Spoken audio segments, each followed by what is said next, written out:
Pearl, y al amigo diputado federal de Morena por el estado de Jalisco, Hamlet Almaguer. 3 pesos pesados para el diálogo sin censura y a dejar la víbora chillando. Doctora, ¿cómo estás? Te saludo primero a ti. ¿Cómo estás, Vicente? Felicidades, un abrazo grande, con mi cariño, como sabes, siempre. Gracias, doctora. Norman, un abrazo también para ti, ¿cómo estás? Muchas gracias, Vicente, muy amable. Muy bien, con el gusto, por supuesto, como siempre, poder compartir estos espacios ahora con Leti y con Hamlet. Claro que sí, me da mucho gusto verte. También a ti, diputado Hamlet Almaguer, un abrazo. Muy buenas noches, Vicente. Buenas noches a la doctora Chelius, a mi amigo Norman, tanto tiempo sin vernos, y a toda la gran audiencia de Sin Censura. ¿Por dónde le entramos? A ver, ¿por dónde? La mujer manda, la mujer lleva la rienda. ¿Por dónde le entramos? ¿Con qué tema le entramos, querida Leti?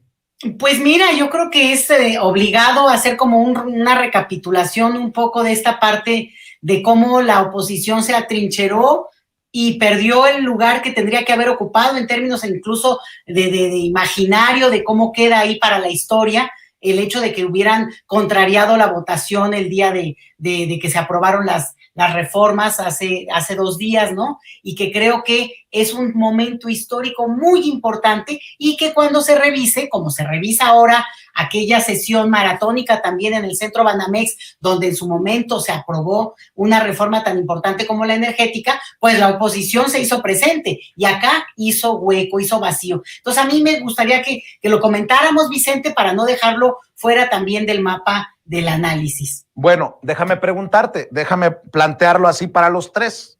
¿Cómo queda la oposición después de pitorrearse, pedorrearse, acostarse en la tribuna del Senado, por ejemplo, bailar, después del encadenamiento de Xóchitl Gálvez en la sede alterna, en la sede antigua del Senado? ¿Cómo queda esta oposición? O sea, ¿cómo es posible que la gente de a pie no le vaya a pasar factura a esta oposición? Ahora sí que, como diría Gerardo Fernández Noroña, pedorra, rumbo a elecciones tan importantes como la del Estado de México y Coahuila, y obviamente las del 2024. Yo te pregunto, ¿qué papel, dónde queda esa oposición? Mira, yo digo, para tomar la palabra ahora y dejarle a mis compañeros también, mira, me parece que hay un argumento que están tratando de manejar, yo lo he oído en algunas entrevistas, esta de tratar de exhibir al partido que constituye la mayoría, ¿no? Bueno, a la alianza que constituye la mayoría. También aquí ese es un detalle importante. Y yo creo que no se dan cuenta que en términos del debate público, pues obviamente tú mencionabas algunas cosas muy caricaturescas, pero que realmente no acaban teniendo un impacto, porque siempre ocurre, ¿no? Esta parte donde hay eventos y hay jaloneo y además hay de repente, bueno, exhibiciones, nunca falta el protagónico, sí, pero con un efecto y con una intención que es lo que no se ha visto aquí. Fíjate que quedó muy claro, por ejemplo, en el caso tú mencionabas a la más visible de esto, ¿no? Que es Xóchitl Gálvez, que está completamente sola. O sea, no se pusieron de acuerdo como para decir, bueno, mira, si pasa esto, plan A, plan B, en el entendido de que saben perfectamente quién tiene la mayoría que se necesitaba para este tipo de aprobaciones. Entonces, dicho eso, pues la imagen que queda, y por eso te digo, ellos están así con un control de daños, digo, ellos unos, y Xóchitl dice, bueno, es que se exhibieron. No, los que se exhibieron fueron ellos, porque te digo, no hubo una intención que al final de cuentas mostrara lo pertinente que hubiera sido este tipo de jugueteos que se permitieron. Entonces, queda solo la payasada y el jugueteo, y ahí es donde se desdibuja. Y te lo digo claramente, Vicente, más allá de las próximas elecciones, esto es oro molido en términos de imagen. O sea, queda para cualquiera que tenga tantito operatividad en términos de la publicidad que se pueda hacer, ¿por qué no se quedaron, aunque sea el grupo más cercano a Xóchitl Gálvez o las mujeres que acompañan tanto y tan de cerca a Xóchitl, que mejor se van a tomar cafecito con a las Raki, ¿no? En estas conferencias que hacen, en estas sesiones que hacen, que quedarse a acompañarla y hacerle segunda y acuerparla, vamos, ¿en qué sentido? Porque la política también requiere de eso. y la dejaron sola. Y yo creo que ese es el mensaje que queda en términos de lo simbólico, de lo imaginario y de lo efectivamente político en lo concreto, Vicente. Pues ojalá que seamos efectivos nosotros tres, nosotros cuatro, que criticamos, y bueno, toda la audiencia de Sin Censura que criticamos a esta oposición, para que no se le olvide a nadie estos episodios que van después de uno más grotesco, que es López Obrador se va a morir, López Obrador infartado, y que de alguna manera le dieron vuelo a estas fake news. Muchos de estos que hicieron el ridículo en el Senado. Mi querido Norman, escucho tus opiniones. No vemos que los diferentes escenarios que ellos se plantean no son muy sólidos y por eso fracasan. La circunstancia de que hubieran tomado el Senado bajo esa propósito o premisa de tronar la posibilidad de que se llevara a cabo el proceso de discusión o el proceso de aprobación de leyes, pues bueno, denota solamente que no están en capacidad de entender lo que está pasando en este país. Mira, el famoso fast track que se maneja en Estados Unidos y en algunos países europeos y que ya ha pasado en México, pues se utiliza fundamentalmente para poder utilizar racionalmente los tiempos, ¿no? Yo creo que ellos habían sido advertidos de que esto sucedería, sabían que eran minoría y también sabían que era imposible detener este camino, ¿no? Entonces lo que hacen no es más que exhibirse. Es una caricatura de veras esa fotografía, por lo menos de Xochitl Gálvez encadenada, ¿no? Y que se suma a todos los desplantes ridículos que hacen junto con Kenia López Rabadán y la senadora Lili Téllez.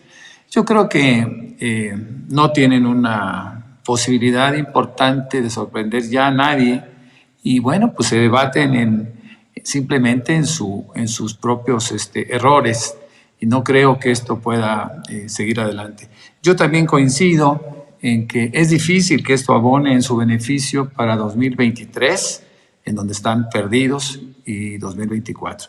Tuve la posibilidad de ver hace un rato el debate en Coahuila y mantengo mi posición con respecto al artículo de este día, mi querido Vicente. Ya lo conversaremos en esta segunda vuelta, si te parece, Norman, porque estaba leyendo precisamente tu artículo. Qué bueno que tuviste la oportunidad de ver el debate, ya me darás tu opinión. Y mi querido Hamlet, solo espero que en la Cámara de Diputados no nos vayan a hacer un pancho como el del Senado, los de la oposición. Y mira que podría estar difícil cumplirle a tu servidor con Margarita Zavala, con Mariana Gómez del Campo, con Cuadri, con Santiago Krill. Tienen caballada pesada de payasos también en la Cámara de Diputados, pero dame tu opinión y obviamente de los temas legislativos, ¿cómo te parecieron estas jornadas? Pues son menos ridículos en la Cámara de Diputados que en el Senado de la República, Vicente. Ahora el tema está en la comisión permanente, porque ahí está Kenia y está Santiago, pero su suplente es Triana, y en fin, ahí hay varios personajes. ¿Tú también estás en la permanente? También estamos, querido Vicente. Hay una estrategia que se ha implementado por parte de nuestro coordinador Nacho Mier y la dirigencia del partido, Mario Citlali, y todo el equipo de representación ante el INE está en la permanente. Está Sergio Gutiérrez, está Julieta Ramírez, está Mario Yergo y un servidor. Los cuatro estamos. Precisamente por el entorno de la elección del Estado de México. Decirte que en el aspecto de la sesión, porque nos lo han consultado, el presidente del Senado está obligado a procurar que el Senado funcione, a que se cumpla con el calendario de sesiones y a que se agoten los temas que se tiene previsto antes de que cierre el periodo. Para nuestra audiencia, este periodo de sesiones arrancó el 1 de febrero y terminó el 30 de abril. Entonces la oposición estaba en una estrategia de retrasar la discusión para no permitir que se votaran reformas muy importantes, sobre todo de carácter administrativo. El presidente del Senado entonces estaba obligado a buscar las condiciones para que pudiera desarrollarse esta sesión. Decirte que la única limitante que existe a nivel constitucional y legal, pues es que exista una convocatoria, lo cual se cumplió. Y segundo, que la sesión se desarrolle en la capital del país. Puede ser en cualquier inmueble mientras esté en la capital. Por supuesto, han existido episodios en los que se ha sesionado en centros de convenciones y demás por imposibilidad material de hacerlo en el salón donde se realizan de manera ordinaria. Entonces, yo la verdad es que no creo que este argumento que están planteando de forma vaya a pegarles. Se cumplió con el quórum de 65 legisladores presentes al momento del arranque de la sesión. No hubo quien solicitara la verificación de ese quórum durante el proceso, digamos, de presentación de dictámenes, de proyectos, fijar posicionamientos y después la votación. Entonces, para nosotros la sesión es válida. Sería muy grave que la Suprema Corte pretenda involucrarse, sobre todo por su presidencia, con la ministra Piña. Pero yo veo muy sólido el proceso, Vicente. Entonces, ¿cómo veo? Veo que el periodo cerró muy bien, que se logró avanzar en reformas administrativas importantes. Era trascendental sacarlas en este periodo, porque si se retomaba la discusión hasta septiembre, pues eso ya implica estar sobre la marcha en temas de presupuesto, que tiene que estar listo para entrar en vigor en 2024. Entonces, ahora vamos con buen tiempo. Si estas dependencias, estos órganos desconcentrados van a desaparecer, eso significa que se pueden hacer los ajustes presupuestarios. El presidente hablaba de no aumentar la contratación de deuda. Me parece una actitud además muy responsable. Normalmente los presidentes de la República en los últimos sexenios han nadado de muertito y dejado muchos asuntos sin resolver, problemas graves a la siguiente administración, lo van heredando. Y ahora el presidente, pues al toro por los cuernos, le da desahogo, digamos, al tema administrativo y financiero, y la verdad es que me parece un muy buen arranque. Este miércoles va a ser la primera sesión de la Comisión Permanente, la instalamos el sábado sin mayor problema y había representación del PAN y sesionamos en el Pleno del Senado de la República, no hubo contratiempos, Vicente. Oiga, doctora, este tema, porque he visto que lo traes en agenda, porque te interesa, ¿qué onda con lo del cártel inmobiliario? Es un escándalo que pica y se extiende y que mancha de estiércol a todo el PAN, ¿eh?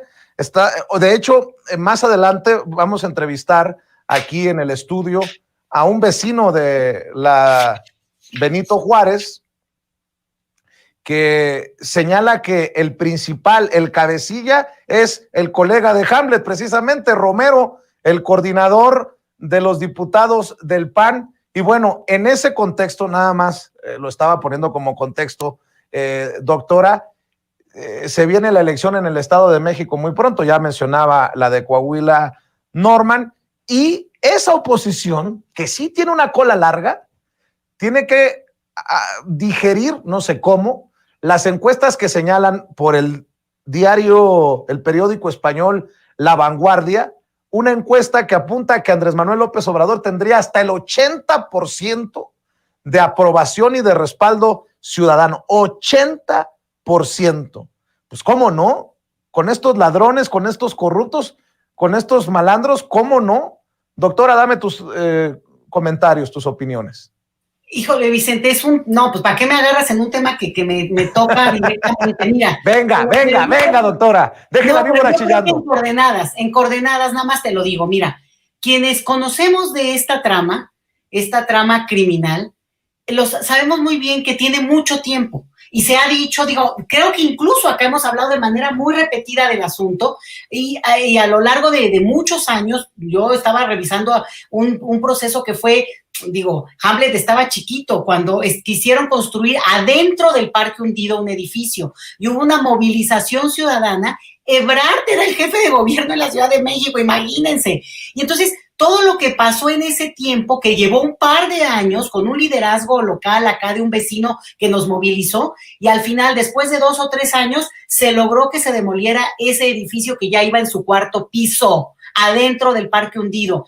Claro, quien no se acuerda o no lo vivió o no tenía el contexto, cree que esto que se está descubriendo ahora, producto del accidente que hubo y donde explotó un departamento y ahí se abrió la trama, es algo nuevo, o como argumentan estas personas del PAN, bueno, que es una persecución política. Cuando te estoy dando este elemento como un antecedente de un evento que al mismo tiempo atrajo a mucha gente, que les menciono del Parque Hundido, porque muchos ya tenían la bronca de que les estaban o construyendo o tirando, y el problema con esto no es solamente la política de crecimiento de la ciudad, y en este caso específicamente la alcaldía Benito Juárez, entonces delegación, sino cómo de manera orquestada un grupo que se ha ido pasando el poder entre ellos, pues lo que han hecho es mantener una serie de elementos para tener recursos que, ojo, no solo son por el cartel inmobiliario y no solo son los políticos, porque atrás de toda esta trama, pues es obvio que hay jueces que han avalado, hay notarios que han permitido que se firmen, hay toda esta cuestión de contubernio que estamos, digamos, siguiendo y acompañando a la fiscalía para ver cómo técnicamente, y ahí yo creo que es muy importante en términos de lo legal, se van abriendo estas diferentes cloacas. Yo siempre he dicho que los van a agarrar más como Al Capone, ¿no? No, a Al Capone no lo agarraron por asesino, sino porque no había pagado impuestos. Y este es exactamente el caso, que es, toda esta trama es probable que de repente, ¿no? Aunque se dijo cuando fue el lamentable sismo del 2017 y que hubo incluso en ese momento en la asamblea, toda una declaración y una acusación contra aquellos que se habían utilizado el recurso para salvar no salvar, para reconstituir, por ejemplo, algunos edificios y tirarlos definitivamente, y que las personas que habían sido afectadas por el sismo y que sobrevivieron pudieran reconstruir estos edificios. Y eso se quedó al aire porque justamente ahí había este otro contubernio de algunos, y aquí menciono, el que es más conocido de este lado es Jorge Romero, ¿no? Que es, por supuesto, conocido de Hamlet, que ahora nos podrá decir. Pero a lo que voy es que es una trama que no es de ahorita, entonces yo por eso tendría que extenderme mucho, porque de la cual hay muchos episodios, y que efectivamente creíamos muchos que con el tema del sismo había sido tan descarado, era tan obvio, era tan visible también lo que había pasado, pues que bueno, pues ya eso iba a destapar la cloaca. Pero fíjate, Vicente, y con esto cierro, que tú hablabas de un 80% que votaría, ¿no? Pues, por López Obrador, bueno, la figura López Obrador, pero resulta que parece ser que ese 20% que no votaría por él, o deja tú que votaría por él, pero que seguiría apoyando a este perfil de políticos que además claramente corruptos, y además que se han burlado de nosotros en nuestra cara durante mucho tiempo, pues parece que se concentran en algunas partes, incluida la alcaldía Benito Juárez, porque fíjate que ni con esa información la gente piensa, no porque voten por la opción, vamos a decir en este caso Morena, no, pero que pensaran y que imprimieran presión y un voto de castigo, una cuestión que hiciera que retumbara, ¿no? Yo pensaba, digo, muy analista, yo decía, la gente pues va a cuestionar y va a poner como en tela de juicio el hecho de que hayan sido tan corruptos y en mucho tiempo muy jóvenes, ¿no? Porque también el tiempo pasa para todos. Y ya de jóvenes ya no tienen ni el pelo. Y aquí ese es el detalle, cómo también constituían los posibles relevos generacionales del propio Partido Acción Nacional, y hasta, tú con esto empezaste el programa, por la parte donde yo entré, y hasta Felipe Calderón Hinojosa los ha repudiado públicamente. Entonces, yo no veo el futuro de ese grupo, y sin embargo, en tanto que tienen esta capacidad de encubrirse, y te digo, ojo con esto, aquí no estamos hablando nada más de ese grupito, los que siempre aparecen, sino que tiene que ser una trama mucho más amplia, donde hay gente desde el propio poder que los ha encubierto también a ellos siendo el poder de una manera muy, muy criminal, Vicente. Así es, doctora, pues qué fuertes declaraciones, como la columna de Norman Pearl, la titula ¿Quiénes están regalando al PRIAN la gubernatura en Coahuila? Válgame Dios, le pusiste una tunda a más de uno, mi querido Norman, danos detalles. Norman, a ver si me ayuda. A ver, el audio, compañeros, compañeras. Es que, Norman, ya estaban perdiendo la costumbre de que yo conduzca el espacio y andan todos asustados en producción. Disculpen ustedes, échalo, mi querida Marvel. Ahora sí, Norman, te escuchamos. Pues mira, era necesario hacer una reflexión, un análisis. Inclusive lo platicamos durante nuestro desayuno, Vicente, tú recordarás. Era importante establecer cuando menos algún escenario de lo que estaba pasando en Coahuila, ¿no? Es algo terrible, porque el Estatuto de Morena plantea muy claramente que para poderse registrar como aspirante a una candidatura, pues tiene que pasar un pequeño tamiz de la Comisión Nacional de Elecciones y ellos deciden si tú estás cumpliendo en términos totales, ¿no? Tanto con los reglamentos internos como con requisitos que se deben de satisfacer en todos los casos. El senador Guadiana se registra, pues quizá no sea o no tenga la simpatía de algunos, por ejemplo, de muchos consejeros estatales en Coahuila, pero es golpeado, ¿no? Es atacado porque cuando se registra, pues era evidente que él tenía una gran posibilidad de ganar, ¿no? Y ganó legalmente. Es decir, esa candidatura es absolutamente legal y nadie la puede cuestionar. A partir de ahí vemos cómo viene el golpeteo esperado por parte del PRI, se suma el hijo de Evaristo Pérez Arreola, ¿no? Con un verde muy disfrazado, acomodaticio, como siempre lo ha sido, y surge de repente alguien que también compite por la candidatura en contra de Guadiana y otros, Mejía, un saltimbanqui que ha estado en 5 partidos y que que llegó a Morena buscando una candidatura, alguien lo lleva, alguien lo apoya, y el cuate de repente, a pesar de haber firmado su participación, es decir, firmado el acuerdo con la definición, es decir, con el ganador de la encuesta, el cuate decide, el tigre, así se autodenomina, decide que esa encuesta no la ganó Guadiana. Nosotros vemos ahora con la encuesta de ENCOL que yo cito, que Mejía pues está simplemente cumpliendo con las expectativas de la propia encuesta de ENCOL. Trae el 11% por 37, 38, 40% de Guadiana. De tal suerte que no es más que un candidato testimonial, como es el caso de Lenin Pérez, el hijo de Pérez Arreola. ¿Qué sucede con esto? Bueno, pues que finalmente estás entrando tú es decir, Mejía está entrando al aceptar la candidatura del PT en contra de Morena, automáticamente irrumpe como un competidor, pero además se quiere ganar a la gente de Morena, invoca constantemente al presidente López Obrador. Ahora le preguntaban que cuál era su referente político y dijo Andrés Manuel López Obrador, siendo que al mismo Andrés Manuel López Obrador le prometió que cumpliría con lo que correspondía. Respetar la encuesta. Respetar la encuesta y sin embargo no lo hizo. Bueno, eso ya son temas tristes, ¿no? Hay ciertas traiciones. El candidato priista le dijo el acapulqueño del PT, ¿no? Porque él ha participado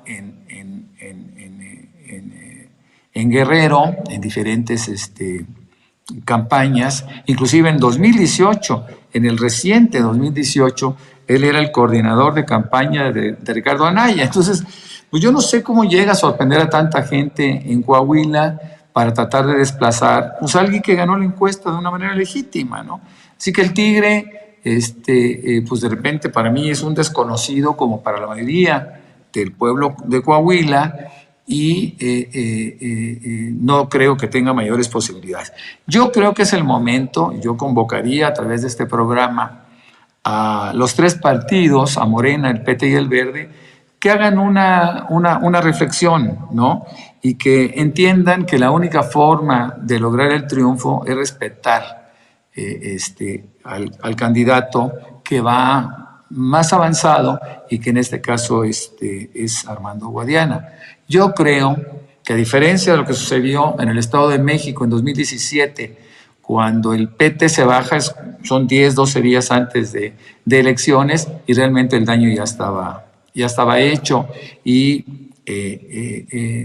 no, yo esperaría que no se presentara lo mismo en Coahuila. De ser lo contrario, si el PT no cede ante una evidencia, ¿no?, de que tiene un candidato testimonial, pues bueno, pues yo creo que se va a perder la elección y Mejía y el PT tendrán que asumir su parte de culpa en el potencial fracaso que se tenga por parte de la izquierda en aquel estado del norte. Les dije que había raspado muebles Norman Pearl con su columna que publica el día de hoy. Oye, diputado, tú que eres uno de los representantes ante el INE, ¿cómo ves a este INE comparado al de Lorenzo Córdoba? Vaya que si hacía falta cambio, ¿no? Guadalupe Tadei anuncia que se va a bajar el salario para no ganar más que el presidente Andrés Manuel López Obrador, como dicta la Constitución, para que vean que lo que faltaba era voluntad, nada más. ¿Verdad, Ciro? ¿Verdad, Lorenzo? Bueno, hasta va a decir no al seguro de gastos médicos mayores. ¿Cómo ves a este INE? ¿Qué te ha tocado percibir ya con la nueva consejera presidenta del INE, Guadalupe Tadei, mi querido Hamlet? Y te lo pregunto en momentos en que también el INE está siendo pues exigido de alguna manera para que pare estas actitudes y acciones que rayan en lo ilícito de la candidata del PRIANREDE a la gubernatura del Estado de México, de básicamente hagan lo que tengan que hacer para ganar las elecciones, que resulta peligroso este llamado de Alejandra del Moral. Pero bueno, será el INE, este nuevo INE, si me permiten la expresión, el que tenga que decidir cómo y qué hacer en estos casos. ¿Cómo ves, Hamlet? Hasta se siente uno raro de ser tratado con respeto en el INE, Vicente. que no se burlen de ti, se rían de ti. Está cabrón, ¿no? Es que yo me acuerdo que tú eras blanco de mucho del veneno de estos cabrones. Perdón, Leti, perdón, diputado. No, pues los ataques ahí estaban de a peso. Pero mira, la verdad es que la actitud es un cambio radical. Es algo digno de resaltar y de agradecer. Son actos simbólicos que quizá no hagan una diferencia sustancial en un presupuesto de más de 20,000 millones de pesos del Instituto Nacional Electoral, pero es un gesto que tiene un peso impresionante. No es el dinero, no son las decenas de miles o cientos de miles de pesos en la reducción de los privilegios que se tenían ahí en la presidencia del instituto, sino precisamente esa voluntad política que se manifiesta de muchas formas. La última sesión fue muy interesante. Primero porque la presidenta está impulsando, y creo que esto se resolvió en el punto 7º del orden del día, la creación de una comisión especial transitoria para conformar el presupuesto del INE para 2024. Y la mayoría de los integrantes de esta nueva comisión son los recién incorporados consejeros. La consejera Rita Bell, Montaño y el consejero Arturo Castillo. La presidenta no puede integrar comisiones, entonces ella no está. La preside Carla Humphrey, pero ellos cuatro, Humphrey, Montaño, Castillo y Bell, dijeron en su primer discurso, Humphrey ya estaba, pero en el primer discurso de esta nueva etapa, dijeron que estaban de acuerdo con reducir los costos de nuestra democracia y hacer ajustes en el Instituto Nacional Electoral. Se desató un debate que incluso algunos medios tradicionales capturaron entre la consejera Zavala, que es la heredera de Lorenzo Córdoba de Ciro Murayama, quien amargamente lloró por su despedida y lo calificó pues como una persona humilde, sencilla, bondadosa. Y la consejera presidenta quiso inferir la consejera Zavala que la consejera Tadei no conocía el funcionamiento del instituto, y le replicó muy bien, dijo que lo conocía a la perfección y conocía los presupuestos y que sabía que se podían generar ahorros con la implementación de esta estrategia. Ese gesto del salario, del seguro de separación individualizada, se une entonces a la creación de esta comisión, que ya es un acto muy importante, y cualquier reducción va a ser sustancial. Si el INE logra reducir el 5% su gasto, estás hablando de 1,000 millones de pesos que alcanzan para 2 hospitales, para muchísimas escuelas, para concluir proyectos importantes en la República, para cubrir también a miles de adultos mayores, de jóvenes construyendo el futuro. Entonces, nosotros tenemos muchas esperanzas en que va a rendir frutos esta nueva etapa del instituto. Hicimos valer también pues, nuestra inconformidad por la parcialidad en la moderación del primer debate del Estado de México, en donde se dieron 9 interrupciones a nuestra candidata, la maestra Delfina, y también sobre lo que mencionabas, ¿no? Que es una versión 2.0 del haya sido como haya sido, el llamado que hace del Moral a que salgan y hagan trampas, que no quiere constancia de buena conducta, sino constancia de mayoría. Decirte que ya hay 2 quejas presentadas por nuestro representante ante el IEM, el Instituto Local, Paco Vázquez, y esas las recibe el Instituto, las turna el Tribunal Electoral Local y en segunda instancia la Sala Superior. En este apartado, Vicente, desde mi perspectiva, por cómo está organizando el IEM la parte que le toca de los debates, ahí evidentemente no existe un piso parejo, todos lo vimos en la primera discusión. Y aunque se ha avanzado en el INE, está pendiente todavía en el OPLE, en el IEM. Y por esa razón, por la actitud que existe en el instituto local, yo considero que la maestra Delfina no debería de acudir al segundo debate, porque no es una pelea justa. La están invitando a boxear y el otro trae manopla y trae bat y trae navaja. Entonces, aunque se ha avanzado a nivel nacional, todavía hay pendiente en el Instituto Electoral del Estado de México, que va a ser muy importante para esta jornada electoral, Vicente. Así es. Doctora Leticia Calderón Chelius, en esta última ronda de la mesa de diálogo, prepárense, ¿eh? Mañana va a sacar otra de esas bombas periodísticas Raimundo Rivapalacio.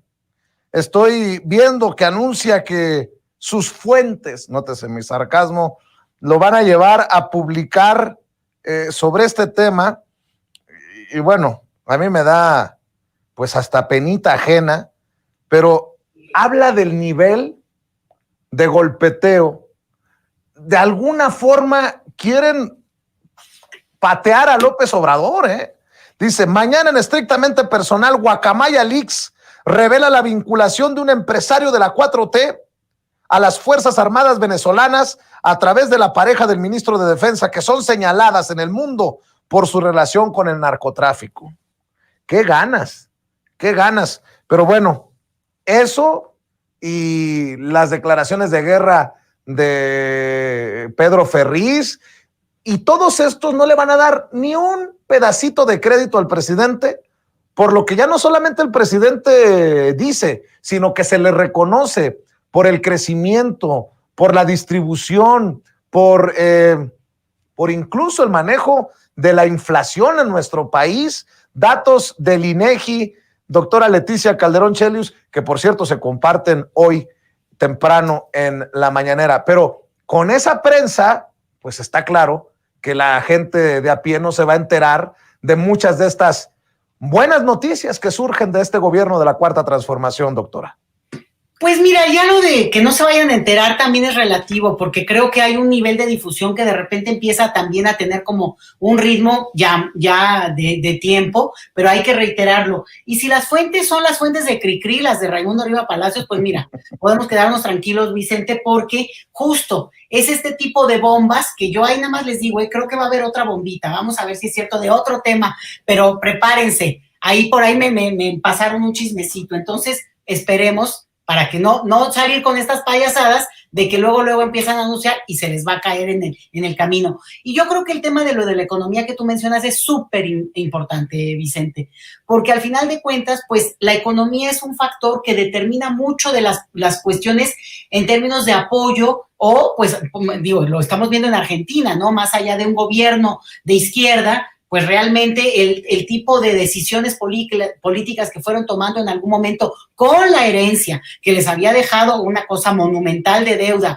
el gobierno de Macri, bueno, y ha hecho tambalear al gobierno actual en Argentina, por decir un caso. Y en cambio, lo que tenemos es que hay una estabilidad económica en México que incluso, bueno, tendrían que pedir disculpas, porque un crecimiento muy modesto respecto a lo que tendría que crecer este país y todo lo que tú puedas decir, pero no se nos puede olvidar ese hueco en nuestras vidas, Vicente, que es la pandemia. O sea, realmente de repente ya uno lo ve con la distancia y con ciertas cosas donde como que si no hubiera pasado algo que es realmente un momento terrible en la historia, cállate, de México, de la humanidad. Pero ese punto sí tuvo repercusiones muy fuertes en lo que podría haber sido el desarrollo y el desempeño de la economía como estaba planeado. Y sin embargo, también poder ver cómo se ha modificado a una cuestión que es hasta emocional en nuestro país, el tema del dólar, ¿no? La relación del peso con el dólar, pues que se haya mantenido con esa estabilidad y con lo que implica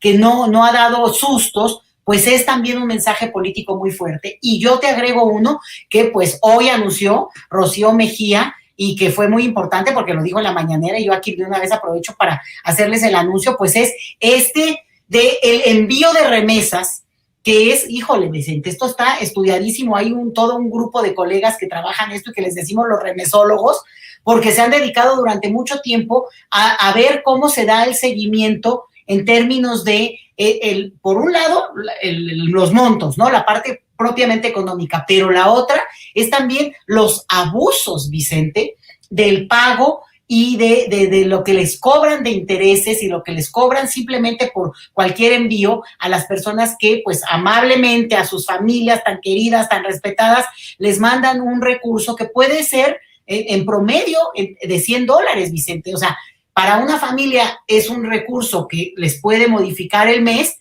pero que en realidad acaban pagando, decía hoy Rocío en la mañana, $19 por el monto que envían. Entonces, de repente bajar eso a un 3.5 dólares por el envío, es mucha la diferencia, y entonces le llegará más recurso a la persona que finalmente es la beneficiaria directa, familiar, sin que alguien más haga uso de ese envío. Entonces, creo que es una información muy importante de esto de la financiera de bienestar, que se suma y se da en el contexto de estas cuestiones económicas que hay que tener en el radar, y que, como hemos trabajado acá, Vicente, tantas veces, información para las personas que radican fuera, principalmente en Estados Unidos. Bueno, pues reiterar este mensaje. Y ¿sabes qué estaría bueno? Ya luego lo platicamos, pero que entrevistes a Rocío, porque creo que es de tal importancia esta información que vale la pena que se explaye y que responda a dudas para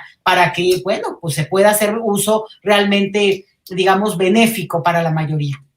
Tanto impacto tendrá el anuncio, como lo mencionas, doctora, que seguramente tiemblan los Western Union, los MoneyGram, tiemblan los Banco Azteca de Ricardo Salinas Pliego, por lo de Electra, que por ahí llega mucho de este recurso. Yo creo que será recordada esta acción como una de las grandes del sexenio, y no solamente por los migrantes, ¿eh? Si todo sale bien, si todo sale como lo tienen planeado, será un trancazo, en el mejor sentido, pues, será muy bueno para las familias, tanto en México como nuestros héroes y heroínas desde Estados Unidos. Oye, mi querido Norman, ya ves, dejaste la víbora chillando en los chats, hasta con la cubeta, hasta con la cubeta por tu columna de Coahuila. Y por cierto, dijiste que viste el debate. ¿Cómo estuvo? ¿Quién ganó? Bueno, determinar el triunfo en un debate pues es muy subjetivo, ¿no? Yo creo que todos pusieron su granito de arena para hacer una mala actuación. Sin embargo, déjame decirte que el moderador también golpeó a Guadiana, ¿no? Cuando le asegura que el INSABI fue un fracaso, ¿no? Se le atribuye fracasos al gobierno federal y de una manera muy burda. Guadiana no lo defiende mayormente, solamente dice que cumple su función y que los gobiernos de los estados estaban robando el dinero. De ahí la decisión de detener al INSABI o fusionarlo con el IMSS Bienestar. Pero bueno, yo creo que el candidato del PRI o del PRIAN pues se mantuvo en la posición de que tiene una juventud y tiene una experiencia mala, como diría el presidente. Se puede tener mucha experiencia, sí, pero esa experiencia también puede ser una experiencia pues, que ha sido dañina para la gente que han gobernado, ¿no? Guadiana ahora estuvo un poco mejor que en el debate pasado. La oratorio no es lo suyo, ¿no? El manejo, el debate no es no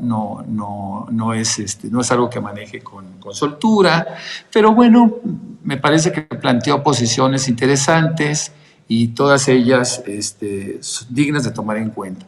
En el caso de Mejía Verdeja, bueno, pues él insistió siempre en la posición de ser obradorista, ¿no? Él todavía no quiere recordar que el presidente pues, evidentemente condenó su traición, ¿no? Y es una cosa que debe tener muy claro y que eso yo creo que le va a impedir que rebase ese 11%. Quiero insistir que los tres partidos tienen que reunir y tomar una decisión en beneficio del voto útil y apoyar al que esté más avanzado en este proceso, de acuerdo con las encuestadoras serias, ¿no? Si hablamos de Massive Caller, pues probablemente lo compres con facilidad y te puedo decir... Bueno, Massive Caller lo publicará Ciro Gómez Leiva o México Elige, esas cosas, ¿no?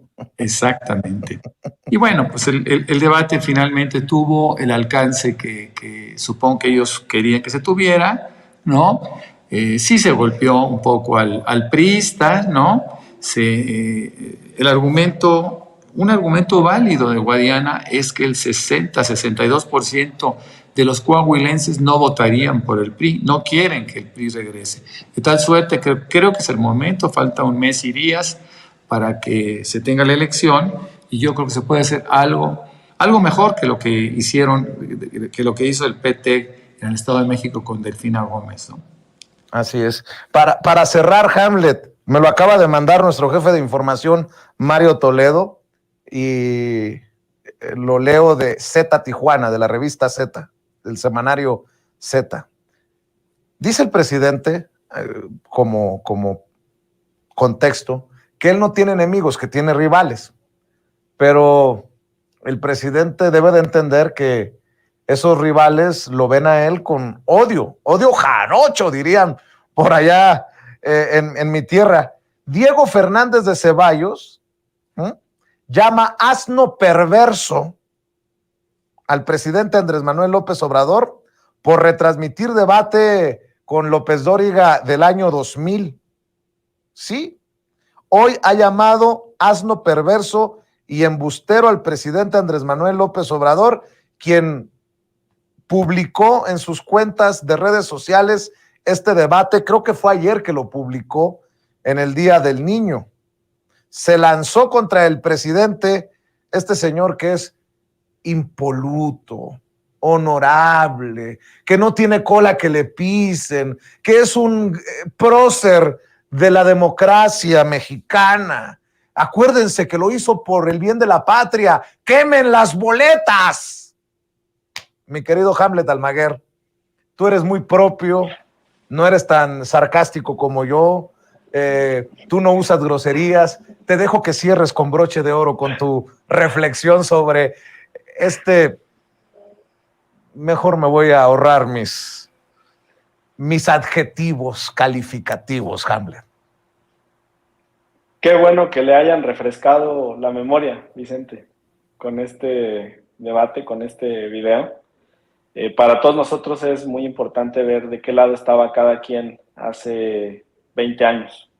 Y nos habla de la consistencia, de la perseverancia, congruencia del presidente de la República, Andrés Manuel López Obrador, la manera en la que ha gobernado y cómo precisamente lucha en contra de los fraudes electorales que lamentablemente se siguen generando. Tú lo acabas de decir al inicio del programa, la operación Zafiro, los 5,000 millones de pesos, ¿no?, que están ahí en debate, que desvió un secretario de Finanzas a nivel estatal, todos los excesos que lamentablemente existen en las altas burocracias del país.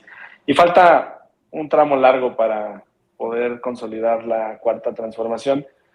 Yo coincido con mi compañero Norman en el llamado para que los aspirantes del PT, del Verde y de Morena se sientan a dialogar en Coahuila. Lo más importante es ganar el Estado.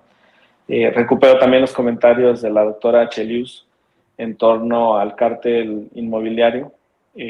Ahí pues destacar la labor que está realizando la Fiscalía General de la Ciudad de México, la manera, ¿no?, en la que Von Roerich intentaba escabullirse a Estados Unidos y cómo fue pues detenido y ahora sujeto a proceso y muy probablemente condenado, porque se tienen pruebas en su contra a través de todo lo que se ha comunicado por Hay que mandarle cigarros con...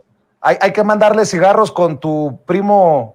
No, tu primo, tu amigo Romero, a ver si se anima a llevarle cigarros al bote a Von Roerich. Perdón, Hamlet. A ver si se animan a visitarlo, los diputados locales también del PAN que son muy solidarios con él. Y aquí el riesgo también, Vicente, si la oposición logra ganar en la Ciudad de México, pues van a replicar este esquema del cártel inmobiliario, pero en una dimensión que no hemos visto. Lo van a hacer en toda la ciudad, en las 16 alcaldías, por el poder e influencia que puede llegar a tener la Secretaría de Desarrollo Urbano. Una parte muy importante del Producto Interno Bruto de la ciudad está en la construcción, y entonces eso implica dejarles el paso pues a estos mafiosos. Por eso es tan importante que la izquierda siga gobernando la ciudad. Últimamente he visto que personajes de primera línea están visitando las alcaldías, senadores y demás, que pintan ya para buscar pues fortalecer la posición de Morena en esas localidades. Entonces, cerrar filas, Vicente, ese es el mensaje. Estar muy pendientes en el Estado de México. Hay mucha preocupación por la necesidad que existe en amplios sectores de la población, por la desigualdad. Están queriendo comprar credenciales de elector, prometer beneficios, condicionar la tarjeta rosa, el caso que ya hemos comentado de las trampas que quieren hacer con su estructura. Entonces, todos a estar muy vigilantes del desarrollo del proceso en el Estado de México. Decirte que acompañamos a Delfina, a la maestra Delfina, en Tultitlán y en Coacalco, y le fue extraordinario. La gente está ansiosa por llevarla al poder y por sacar al PRI después de más de 90 años en el gobierno en el Estado de México, Vicente. Así es, solo como un comentario final, cerrar filas. Creo que el presidente también mandó un mensaje en esta reunión en la que estuvieron las 4 corcholatas, hasta Ricardo Monreal, un día después de que me criticaran mucho por mi planteamiento al secretario de Gobernación en su última mañanera que encabezaba Dan Augusto López Hernández, sobre bajarle, o hacer un llamado para bajarle 3 rayitas y evitar un proceso de cicatriz doloroso y a lo mejor que hasta rayando en lo imposible en el 2024. Bueno, pues el presidente los manda a llamar, se sienta a Dan Augusto a la derecha, Ricardo Monreal a la izquierda, más a la izquierda Claudia Sheinbaum y del otro lado Marcelo Ebrard. El mensaje debe de ser de unidad y cerrar filas, pero sabrá Dios cuál será el mensaje que enviaba el presidente con ese posicionamiento de las corcholatas. Ahí lo dejo para que los buenos en descifrar mensajes López Obradorescos le entren. Mi querido Hamlet Almaguer, ¿por qué no cerramos invitando a la gente a tus redes sociales, diputado? Muy buenas noches, Vicente. Me encuentran en Twitter como Hamlet-Almaguer. Un saludo también a mi amigo Norman, a la doctora Chelius y a toda la gran audiencia de Sin Censura. Un placer haber compartido este espacio contigo de nueva cuenta. Ya te extrañamos. Gracias, yo también los extrañaba. Te mando un abrazo, Hamlet. Mi querido Norman Pearl, ¿en dónde leen tus columnas las personas, las miles de personas conectadas en Sin Censura? ¿En dónde te leen? ¿En dónde te siguen? ¿En dónde te apoyan? Sí, claro que sí. Bueno, ahí me encuentran como Norman F. Pearl en Twitter, en Facebook, y también pueden leer mis columnas en diferentes portales como son Manifiesto 21 MX, Los Reporteros MX, La Lupa MX y... espero que muy pronto en sincensuratv.com. Claro que sí, con muchísimo gusto. Y bueno, es un placer siempre poder compartir con mi buen amigo Hamlet, con la doctora Leti y contigo, Vicente, en esta nueva etapa de conducción. Muchas gracias a todos y que estén muy bien. Gracias, mi querido Norman. Doctora, usted cierra con la invitación a sus redes sociales. La veo cada vez más activa. Qué bueno que la veo en diferentes espacios. Hay que dar la batalla en todos los rings, en todos los cuadriláteros, doctora. Así es, Vicente, y siempre lo he hecho, ¿eh? Yo creo que es una de las cosas que ha sido una característica de algunos que hemos acompañado este proceso desde hace mucho tiempo y que, digo, quien crea que es algo de este momento histórico, pues también tiene que conocer. Me gusta mucho que se haya presentado el video histórico de esa reunión que tuvo el presidente López Obrador, entonces, ¿no? Un político que no tenía este nivel, con el entonces jefe Diego, que hoy es pues el jefe ciego, ¿no? Porque hizo tantas cosas, debía tanto dinero que ni se había dado cuenta el señor. Dicho eso, mis redes sociales, @LetiChelius, y pues yo escribo donde se va pudiendo, Vicente. No es fácil tampoco, pero cuando se puede, yo ahí me cuelo. Así que muchísimas gracias siempre por ese seguimiento y obviamente en mi calidad de profesora investigadora, pues también haciendo mi labor que corresponde y al súper día con eso, ¿eh? Ahí nadie me puede decir que no estoy, pero al 100. Así que, pues, encantada de que me sigan también. Le mando un abrazo, doctora. Te mando un abrazo, Norman. Un abrazo, Hamlet. Que pasen excelente noche a nuestros amigos que hoy llegan para dejar la víbora chillando. Y señoras y señores, nosotros